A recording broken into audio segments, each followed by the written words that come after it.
Welcome to Not Milk Never Milk. Subscribe if you're lactose intolerant. You start by isolating risk. Shut off the circuit at the breaker and drain the jacuzzi until there's about 1 cm of water left to avoid pump damage. While one person verifies the power is dead, measure length, width, height, and estimate weight so you can choose the right dolly and manpower. At the same time, prep plywood sheets and appliance skates to protect decking. Once done, secure loose components, remove the cover, and label plumbing and electrical connections for reassembly.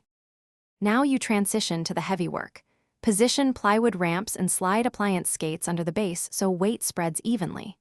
With 4 or more helpers, lift at manufacturer-recommended points, never lift by the shell rim, and set the jacuzzi onto a heavy-duty dolly centered under the load. Ratchet straps cinch it to the dolly with corner protection to avoid abrasions. Move in short, controlled pushes, using a guide at each side. Make sure to check clearance and pivot slowly through doorways and over thresholds. Place the jacuzzi on its permanent supports, lowering it gently from the dolly onto shims or adjustable feet and leveling to within about 3 degrees. Once seated, reconnect plumbing and electrical using your labeled lines. Restore power at the breaker, but test on a low setting first to confirm pump priming.